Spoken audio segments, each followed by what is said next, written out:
अरबों का एक मशहूर बुत सफ़ा व मरवा पहाड़ियों पर पूजा जाता था। ये वो बुत थे जिन्हें लोगों ने अपने हाथों से नहीं तराशा था, बल्कि ये जीते जागते हकीकी इंसान थे। इन्होंने खाना काबा के अंदर ऐसा जुर्म किया था जिसकी वजह से अल्लाह ने इन्हें ऐसा खौफनाक अजाब दिया जो आने वालों के लिए इबरत की निशानी बन गया। जब से खाना काबा तामीर हुआ है तब से लेकर अब तक जिसने भी बैतुल्लाह की बेहुरमती की या करने की कोशिश की, अल्लाह ने उसका ऐसा हशर किया कि वो रहती दुनिया तक इबरत का निशान बनकर रह गया, चाहे वो दुनिया का ताकतवर तरीन बादशाह ही क्यों ना हो या उसके साथ हाथियों का लश्कर क्यों ना हो। तारीख में कई ऐसे वाक़यात मिलते हैं जिन्होंने खाने काबा की बेहुरमती की और अल्लाह ने उन्हें दर्दनाक अजाब देकर तबाह कर दिया। इन्हीं में एक मिसाल असाफ और नाइला की है।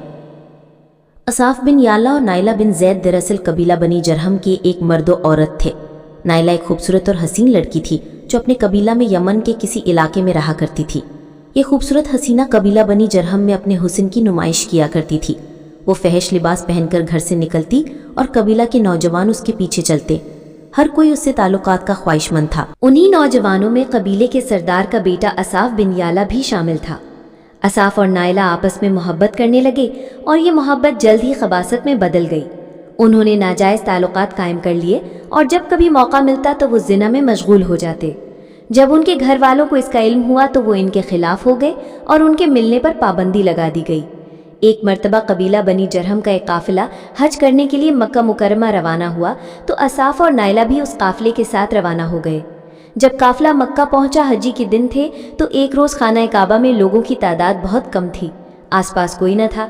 शैतान ने उनके दिलों में वसवसा डाला और वो दोनों खाना काबा के अंदर दाखिल हो गए और तन्हाई के आलम में जिना करने लगे।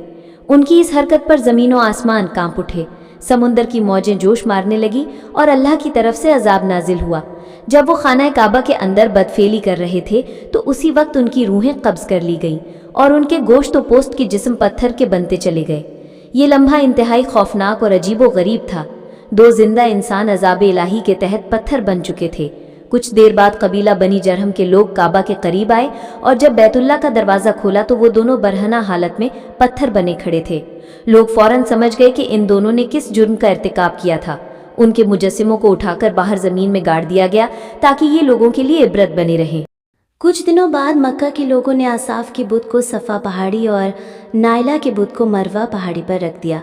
सफ़ा और मरवा वही दो पहाड़ियाँ हैं जहाँ हज़रत हाजरा अलैहिस्सलाम ने अपने शीरख्वार बेटे हज़रत इस्माइल अलैहिस्सलाम के लिए पानी की तलाश में चक्कर लगाए थे। यही वजह है कि ये पहाड़ियाँ बहुत मुक़द्दस मानी जाती थी और हाजी इन पर चढ़कर एहतराम से तवाफ़ किया करते थे। जब इन बुतों को सफ़ा और मरवा पर रखा गया तो इनकी सज़ा के तौर पर यह तजवीज़ हुई कि जो भी इनके पास से गुज़रे वो इन्हें जूता मारे। यह अमल कुछ अरसा जारी रहा, फिर लोग इन्हें जूतों के बजाय थप्पड़ मारने लगे और कुछ नस्लों के बाद लोग इन्हें सिर्फ हाथ लगाया करते थे। इस तरह वक्त के साथ साथ इबरत का जज्बा ख़त्म होता गया और लोग इनकी ताज़ीम करने लगे। यहाँ तक कि एक वक्त ऐसा आया कि अरबों ने जाहिलियत के दौर में इन्हें मोहब्बत की अलामत करार देना शुरू कर दिया और कबीलों में इनकी दास्तानी इश्क को फ़ख्र से बयान किया जाने लगा। आहिस्ता आहिस्ता वो मोहब्बत के देवी और देवता करार पाए। 5वीं सदी तक इन दोनों के बुत अरब के बड़े बुतों में शुमार होने लगे जिनके आगे लोग सजदा करते और कुर्बानियाँ चढ़ाते।